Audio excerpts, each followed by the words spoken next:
Hey folks, Quill18 here, and welcome to our Let's Play of Football Manager 2017. We're playing as Ayr United, and we are in the promotion playoffs currently. We are in round 2 of the promotion playoffs because we ended second overall. Oh, it doesn't show us anymore. We ended second overall in the Ladsburg Championship, which means we did not get the automatic promotion to Premier, but it meant that we could skip the first round of the playoffs over here, where a Kilmarnock apparently went through. So we are facing off against our very local rivals over here, Kilmarnock. And we are going to be playing a pair of games. Both are going to be televised, which is very exciting. So, of course, we will also be televising here over on the YubTub. So we're going to be playing back-to-back. And I think the overall winner of this is the person with the highest goals overall. I got to say thank you to everyone who left a lot of really informative comments on the last couple of videos to help us prepare for these playoffs over here. Apparently, there will be maybe extra time if the matches end in a draw. So if this away game ends after 90 minutes in a draw, there will be extra time, but not penalties. And then and then in this home game, if we're drawn overall, I think after extra time there will be penalties to do the tiebreaker at that point. So our goal for the away game is probably to, I mean, obviously winning would be the ideal, but if we end up with a draw, it's not too bad because we'll have a slight edge at home afterwards over here. So for the away game, I'm going to go ahead and take the, is this really calling it a 4-5-1? Was it always calling it 4-5-1? I don't know. I'm going to call this the 4-3-3 over here, 4-3-3 wide kind of thing. We're going to go in that. It's a little bit more defensive than our very aggro 4-2-3-1. Our familiarity is fantastic with this. We're going to be playing this in the standard mentality. One of the things I'm going to do is not mess with the mentality partway through the game to the same extent, because some people are saying that might be part of it. Unfortunately, Ryan Stevenson and Ross Docherty, a lot of their sharpness went down a bit, which is a little bit surprising, because Ryan Stevenson even played in one of the under-20s matches that we had in between. There was a long break while the round 1 was being resolved with. Ryan Stevenson also saw play in our final game of the regular season against Dundee. We did drop it 1-3 over there because I did play a lot of the people who might be coming in rotation. A lot of people who were in sort of the high 80s or early 90s in terms of sharpness, they were prioritized. In fact, the entire team, I don't think there was anyone above a 91 sharpness in there, just to try to get a few more people available as a rotation in case something goes on. But other than that, we're going to be running our standard crew over here. We're going to have Tony Ralston over on the left flank, playing as a wingback support. Sorry, Tony Ralston is on the right. He's not particularly comfortable. It's Caleb Crane on the left. He's not super comfortable here. He'd prefer playing completely defensive, but I think we're going to leave him like this. I think it's still the ideal setup. We're going to have Flanagan and Magat in the middle here, and I just realized we don't actually have, that was a bit of an oops, Ricky Lamy in the in our configuration here. Perhaps we'll drop Isaac Vassell. I think that probably makes a bit more sense. Because the thing is, what's weird is in terms of raw numbers, Ricky Lamy is, well, I guess he is still the 3rd best pick for the center. Will Nightingale's a little lower, so I guess that would be the thing to do over there. I mean, that's in pure numbers. Now, the thing is, we might actually still want to prioritize Ricky over someone else. I guess one of the questions, how tall are both of these players? He's only 5'11". His jumping reach is only a 12. And what about Tom Flanagan over here? He is 6'3" with a good jumping reach of 14. And what is Ricky?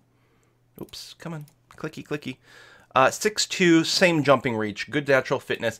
I mean, I think there'll be just a lot of cycling in and out of these guys if we can here, maybe between matches. Tom Flanagan's actually not as sharp. You know what? I actually am going to start Ricky, and we'll maybe try to bring in Tom Flanagan afterwards to get him a little sharper. Alexis Savage in the net. We did go and sign a contract. So there were a few things. Mermillod over here, who hasn't, I think June the 1st is going to be our transfer period. He signed him on a free. Actually, some excellent stats. You take a look at the scouting report. He is a little bit better than both Greg and Jordan. I told him I'd bring him on a rotation. I should have just called him backup, but He's going to be joining in our club, and we're not going to renew the contracts for Greg or Jordan. I'll probably need, well, I was going to say I probably need to pick up another goalkeeper. I don't know if that's 100% true, because if for some reason there's an injury and, you know, we're short a goalkeeper for a sub, I could always grab someone from the under-20s team to be the sub. Like, if Alexis gets injured, for example, Alan can start, and then we can bring in a sub, or, you know, if Alan gets injured, we can have an under-20s person to be in the sub over there. Does need to learn the language, but, you know, we have a very international squad we've been developing over here. So Ryan and Ross, a little lower on the sharpness, not critically so, but a little bit lower, and hopefully that's not going to cause too much of an issue. But I think we're going to be okay. We only have one sub for the actual midfield, and maybe we don't take up Isaac. The problem is, who else would we grab for our midfielders? Oh, David Ijaha is good. Ebu's really good as well. David has no sharpness. Ebu's pretty low, but not unmanageably so. The question is, do we think we might need Isaac more? He can sub in as a striker. He can play, well, mid, but not mid-center. He's just comfortable playing on all the wing type of positions. But we've got Alan here. He's not as comfortable on the left. But Craig McGuffey can play on the left. So you know what? Okay, I'm going to take out Isaac. And we will pick up, not David, but Ebu Adams over here. I'm going to grab you and put you in the sub position. And I think maybe that's going to be better off. Okay, so we still have 3 days to go. Let's go ahead and fast forward through this. Chuka, chuka, chuka, chuka. Chuka, chuka, chuka, chuka. Continue. I probably should have waited a little bit. I did have the pre-match prep set to quite long. We didn't get did we not get a scouting report for what we should do a pre-match prep for? Because right now, that's interesting. We're still just doing match tactics, and mostly that's because I want to make sure we hit 100% on the 5-3-2 narrow. I don't want to switch to it because it might mangle all my stuff up. I suppose I could do a save first, but that's going to be okay. It's not 100% there. I think there's another way to find it. Isn't there? Ah, there we go. Yeah, you can see that. So I really wanted to just get that in, because if we do face a more difficult challenge in the next round, there's a good chance we're going to want that. That being said, we do have to get there in the first place, so we may want to do something more specific. I'll leave it in there for now. It's going to be fine. Tomorrow, let's go. It's going to be, we can do this. We have faith. I don't know about you guys. I'm wearing my Air United jersey today, and my cap on as well. So what are you suggesting? You're suggesting we go to a more counter and more structured and things. I don't know. It'll be fine. Oh, yes. Did I still leave the training intensity super high? Whoops, that was a mistake. Yeah, low, because we're going to have back-to-back here. I set that before we got to this week, because it was all blank. So last week we did very high. But yeah, this week I agree we should be low, so that we can rest a little bit faster here. Yes, the Ayrshire Derby spirit, because again, these are close people. McGuffey's got an assist landmark coming in. That's interesting. Do we want to change up the training weight? I don't think it matters. No, we'll go here. It's going to be fine. Okay, I'm happy we cut the training period before we actually got in there with the break. Because, yeah, we need to be able to bounce back quite quickly in between these two matches. I mean, luckily we're playing the same team back-to-back, so it's not like we're going to be, our second match is against a team that is well-rested. It's going to be the same amount of rest. Yeah, sure, I don't know. Apply all. Scouts. Oops, what is this? Is our competition over here? I don't know if that's true. Whatever. We might find some good players over there. That might not be a bad idea. All right, match preview. Here we are. So we're playing at Rugby Park in Kilmarnock. It's 18 degrees, partially sunny, gusty, very good pitch. This configuration we're going with is going to be fine, playing not super direct football, so I think that's going to be a definite match. I'm not going to encourage them to play shorter. I'm going to leave it as mixed, and that's going to be okay. We haven't done very well against Kilmarnock in the past. Hopefully we can go and change that around today, because that would be quite nice.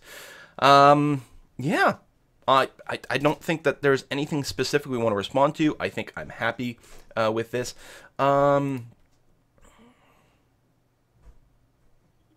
We could go more defensive on the wings. It might not be... Okay, Tony, I actually am going to set you to full defense over here. I think that's going to be okay. Some people had suggested giving Daryl Fortis... He does have the dribble more specifically because of the winger. I could counter that. His dribbling skill's fine. He shouldn't lose the ball very much, but people have commented that it's something that happens a fair bit. Maybe it's because overall he's not agile enough. I don't know all the things that factor into this. So I can't change the dribble more here. I think I could give the player specifically a... No, I can't. I'd have to change, presumably, his overall tactic over here to some other variant to cause him to dribble a little bit less. But I think we're going to have to leave it be as is and hope he doesn't lose the ball. Whoo! I'm stressed. I don't know how you guys feel, but I feel extremely stressed. Oh, by the way, for finishing second overall in the championship league, we did get a big pot of money, so our finances are looking pretty good. Well, literally even 11-5, 11-5. Oh, that's for the draw. So Kilmarnock, they figure a slight favorite, which I mean it's a home game and everything. We'll see how it goes. United have only conceded 28 goals in 31 games. James Keating's all right. Oh, we need to win here. Yes, we do. You picked the right team. I'm going to be like assertive. I'm very confident. They've been Spurb all season. They won't let up until we're promoted. It's Derby Day. Or Derby Day. I don't know. I don't know how you'd pronounce it over there. How much do you look forward to taking on your local rivals? Again, we're going to be full of passion with this. Tremendous occasion. The atmosphere is something to behold. Hopefully we can harness the energy and intensify the day and send the fans home happy. All right. Opposition instructions. What do you have for me? So James Keating has apparently been quite dangerous. He's not turbo fast, so I quite like the idea of marking him all the time. Scott McLeod seems to be quite a bit faster, so yeah, I think that's going to be fine. We probably will have to close him down pretty aggressively when that happens. I'm going to be fine. If you think I should tackle these two people hard, probably because of their stats, it's going to be okay, because they're not the strikers, so they're not going to be in the box and therefore draw an actual penalty kick. We're going to go with this. Continue to team talk. Listen, everyone's already in really good mood, but listen, underdogs, no. Go out there and get revenge. I don't really want to draw a ton. I expect you to get good results. All right. We got superb. Daryl Fortis is feeling really, really good. Let's do it. Start match. All right. And with that, we are going to be wearing our away kit, the red colors. Get the ball up to Thomas right away. Up to Fraser on the side. Way back to Tony Ralston over here. Again, is playing in more defensive mood, so he's definitely not going to move it up. Stevenson censors it to Doherty.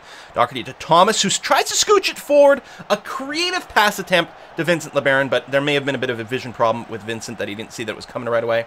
Still, we continue on the offense. Thomas with a What? 35 seconds in, we get a goal in from, I think, just outside the box. And it was not the fastest. It was sort of a lobbed shot. And the goalkeeper went in exactly the right direction, but fell just short. I think we're talking about just a couple inches below the crossbar there to get a goal. Beautiful start to this game. Really enjoying it. Ooh, this is very dangerous. There's Keatings, their primary goalkeeper. But we had, who was that? Was right on him. Daryl Magat, making sure he didn't have a good angle. I mean, he was able to shoot around Magat, but in a way that Alexis was able to easily catch it. Well, that was the other thing some people had suggested, is changing it so that Alexis doesn't just dump the ball deep as much. We could do it by giving him a personal instruction. We could also give the play-out defense instruction as well. I wonder if it might not be too late to go ahead and recommend that you try to get the balls to, like, the fullbacks. I think I like that. Or, I mean, we could, you know, just do shorter kicks. Let's go ahead and do that and hope it doesn't confuse things too much. Try to get out at the fullbacks, and then we'll see what we can do from there. I mean, maybe the center backs to the actual, you know, advanced playmaker ends up being better. We'll see how this feels. Thomas gets a head on it. It forces a weird dive from the goalkeeper. I don't know what all that was about. The entirety of that play was a little bit confusing to me. Possession's about even. Lamy gets it over to Doherty. Excellent. Who's one of our top passers. Gary Fraser moving the ball forward well. Gets a bit tripped up there. Gets it again. Ooh, nice dance. Gets it to Thomas. Thomas out to Fortis. No, he just goes by the defender and actually has a really nice shot attempt there. I was definitely right on target. Forces a corner kick, which is something I have... yeah, we still have not hard-coded in the set. It'd be nice if there was like a quick button. I mean, I know they do reasonable things whenever possible. So for the corners, you want the opposite foot, but for the rest, I don't think you do, right? And I think I've been doing that slightly incorrectly before and ending up, you're much better to corner over here. And then we'll go ahead and throw that in over there. For the free kicks, we actually want the other way around, right? Because, again, the opposite foot is better for, like, crossing type stuff, but I think the same foot is better for the actual shot. So if we went right, right. Oh, I can't put you in there because you're grayed out. I could do it in the other mode, you know, something like that. And then the thing is the lefts get so low, so I think what we do is we still put in some good free kickers over there and then maybe get it down to there. And for the throw-ins, I think we're more interested with people who are on the same side as their play. So on the left side, we want to make sure that it's a defensive left. Well, that's center left, but that's going to be okay. And then the sort of right over there, maybe even Gary Fraser is an alternative if it comes up or something like that. I think we want that a little bit more. So who's taking this right now? Ryan Stevenson. I mean, again, I might like him to score. On the other hand, he's not necessarily the greatest person at winning the header challenge over here, so it might be perfectly fine for having him there. Whereas, okay, so Stevenson's still taking it. Whereas, oh my God, Daryl Magat! Beautiful. And that's the other thing. You want to make sure, probably for the corners, that your header kings are going to be in front of the goal. We're up 2-0, 13 minutes into the game. Beautiful. Now, unlike what I've done in the past, we're not going to switch to a more defensive move. We're going to keep up the pressure as much as possible. I mean, the possession is 50-50, so it's not like, you know, that is scary. As we lose possession, we may want to consider tightening up our D a bit more. But again, ooh, that was a very poor pass attempt.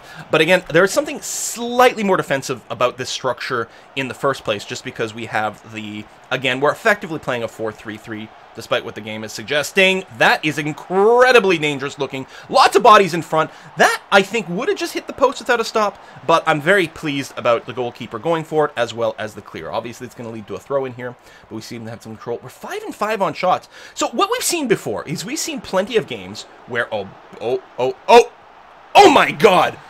Oh my God! That was incredible! I want to review that again. I was about to say, we've seen plenty of games where we dramatically outshoot our opponents and don't score. I don't know what's happening this time. Like, a little bit of confusion. Get it up to here to Daryl Fortis, who finds, is it going to be LeBaron here?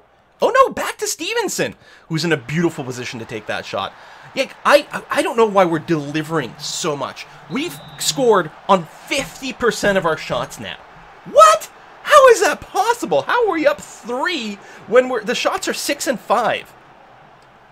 There's some sort of collapse in the defense going on. But I mean, I have to say, our passing and our positioning has been fantastic on the offense here. It's possible that, like, the density before, where we had the attacking midfielder and the striker, was just maybe a little too much. You know, we have a little bit more space and more width. It's encouraging a little bit more passing. Maybe we had too much clumping up before, so we really weren't taking advantage of the fact that we effectively had 4 people right at the front all the time. Stevenson is still in there for lots of shots, but he hangs a little further back. Oh my God. I think he got his hand on it, and then it knocked it onto the crossbar at the top. Unbelievable. Time after time after time. Huge passing opportunities. We're up to 81% pass completion as well. Tackle's not doing so well. We're winning a lot of headers, too. I think that's part of it. Kilmarnock's doing terrible with the headers. Look at the goal distribution as well. Magat, Stevenson, and Thomas beautifully spread out. What's going to happen here? Yellow card for Daryl Magat. That may encourage us to sub him out a little bit sooner than some of the others, just to make sure he doesn't get a double yellow, which would really be poor. Vincent LeBaron looking for someone to pass it to. Gets it to Stevenson, but it's still very much clustered up. There we go. Ross Doherty. Oh! I thought Ross Doherty was going to pass it back to Magat, and I think he may have been trying to do that. Huge pass forward to Thomas, who's going to take a big shot. Ooh, right into the goalkeeper's legs.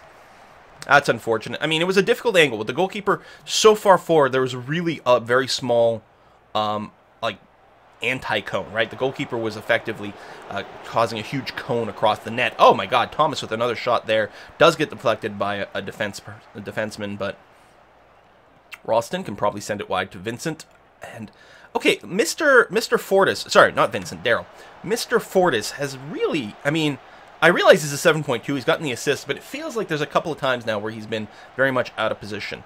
Okay, they're getting warnings on the other side, not another card, but there we go. A little offside, and halftime. Listen, with very happy. What else are you going to say? I'm freaking thrilled. It's awesome.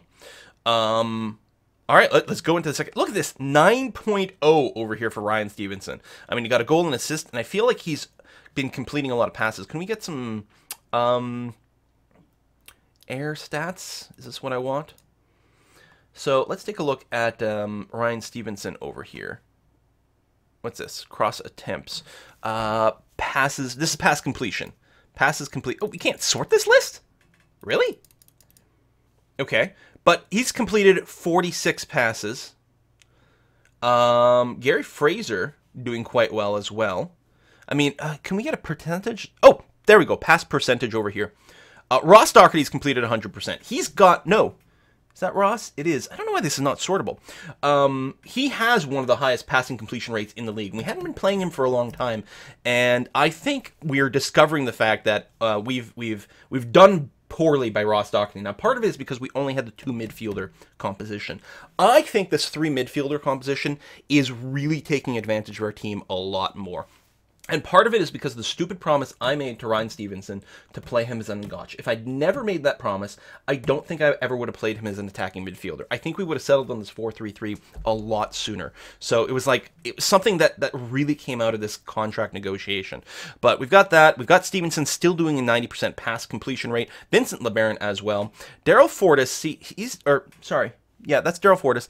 Only 79% on the pass completion. The other thing I would like to know is there like your ability to catch a pass or failures or something like that, you know?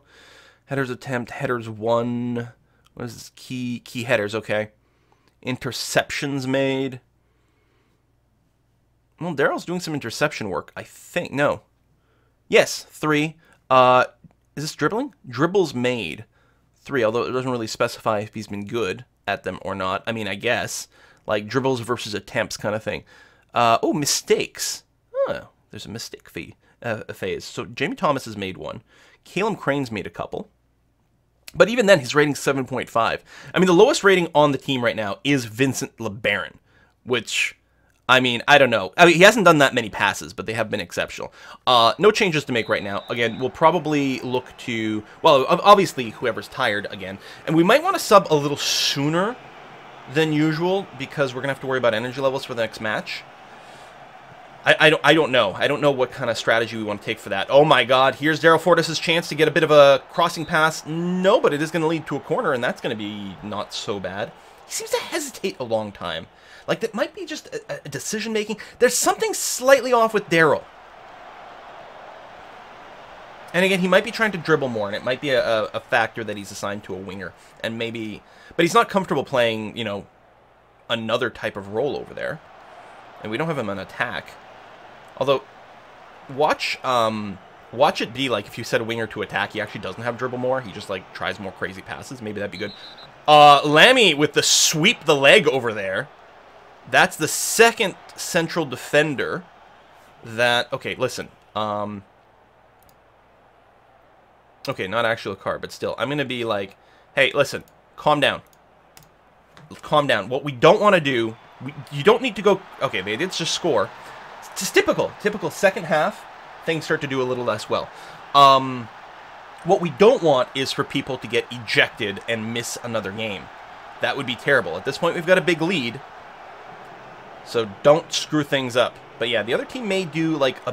What the fuck? See, okay, every time I say, oh, the second half doesn't do as well, and people are like, oh, it's because you change your tactics to like counter or defensive or things like this. What is happening here? The entire time, the team's just suddenly falling apart. What is happening here? We blow a 3-0 lead in seconds of the second half. All right, we're 62 minutes in. So Vincent still continues to perform apparently quite poorly, although I don't know. Let's bring in Craig McGuffey over there. We can keep him from sharpness. He's actually quite comfortable playing on the wing, so we're going to go ahead with that. It still claims that everyone else is doing okay. Daryl, I mean, his score is really good because he did actually score a goal. His rating's quite good because he scored a goal. But we probably still want to avoid the double yellow. Yeah, let's bring in Tom Flanagan. Plus, he's only at 90%, which might not be great in this match, but I think it's probably okay to do that. We're not going to make any actual changes to our tactics. We're going to hope that things continue to work. We'll definitely need to save our sub a little bit longer. Okay, another warning over here. Like, guys, when I said calm down, I really meant it. I really meant it. Stop trying to draw penalties here. Although at this point, we actually do need to be, you know, fairly good and defensive. Oh, Fraser, beautiful interception on that corner kick. Dumps the ball, fails to get it to anyone. Who is this? Is this Vincent again? Or, sorry, Fortis again? I don't know why I keep doing that. Something about the F and the V. I'm thinking Fortis and I say Vincent. Sort of never in the right position. Doherty sends it back to Sauvage. Sauvage dumps it deep to Craig McGuffey, who's now playing on that left wing. Moves the ball up quickly and hesitates for a second, or delays for a second to get it past people to Thomas. Fraser back to McGuffey. McGuffey up to Thomas. Oh my God. I thought that might have brought us 4-2. Everything about that was insane. That was tight. There was a lot of opportunities for someone to get in our way. Kudos to the passers there. I mean, 11-9 on shots is not huge. 51-49 in possession. The teams are very evenly matched. So, that's got to be offside. Okay. So, I was really happy about that 3-0 lead because I have very slim confidence that we can keep it at this point. And the goal differential is very important here because we need to score McGuffey. All right. We need to want to lead by as much as possible so that we can have a cakewalk in the second match. That's why the 3-0 would have been so good for us. What the hell? All right, we'll wait probably another few minutes and then do another sub here. Yellow card on the other side. And a free kick, Daryl Fortis. Oh, hits the netting on top, but a little too high. And a goal kick over there. So I think actually, I'm thinking I'm going to sub out Fortis for Alan Forrest. And hopefully that's going to be okay.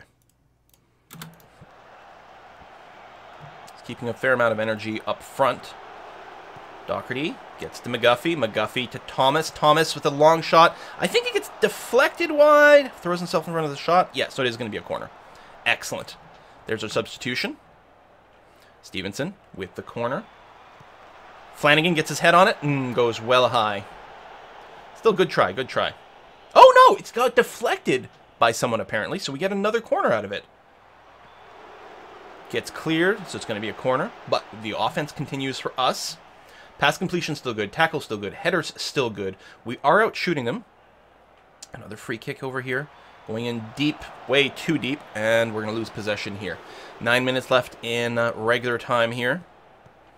Of course, there'll probably be about 12 minutes worth of play. Sauvage, that was a little scary, actually, if I'm going to be perfectly honest.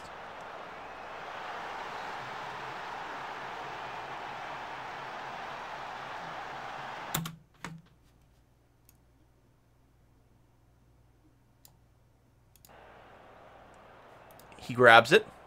He puts it down for a kick.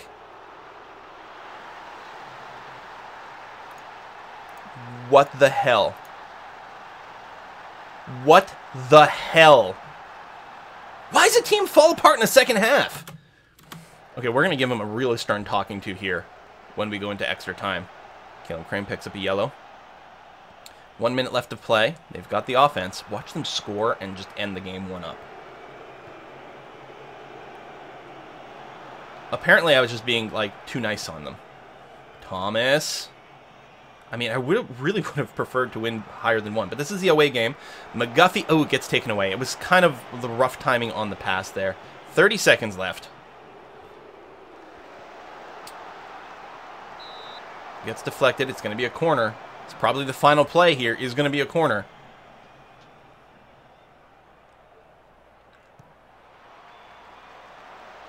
All right, gets captured by Sauvage. He's going to kick it, and that'll be the whistle, I expect. That was a terrible second half. What on earth? What on earth? Big result this is. No. Oh, this is... Actually, done. Okay, so there is no extra time on the first match. There will be in the second one, I guess. No. No. I'm not happy. Confused and demotivated. I'm not happy. Underdog status. Bullshit. What the hell, man? Yes, Stevenson did well. So in 4 days, or at least we'll be playing at home. I think we're still going to play this. It'll partially depend on exactly how good people get back in terms of condition. Hopefully they bounce back fairly well. We'll see. We may have to play like a rotational kind of thing. I'm incredibly disappointed. You know, maybe I should have gone for a full defensive lockdown. But I'm like, no, comments tell me not to. But I'm wondering. And it's not like we don't have a thing that practices the counter mentality. We do. This one's always on counter mentality. Hell, I could have done a complete shift entirely in what our formation was in the second half. But I mean, I don't think you could have seen that collapse coming. I think we're basically going to play this again next time. At home, with an advantage. We only have to win by 1. And we'll carry into the next round. But, jeez. Some salt is real. And what the hell, Sauvage? What the hell was that? Thanks for watching, folks. See you next time.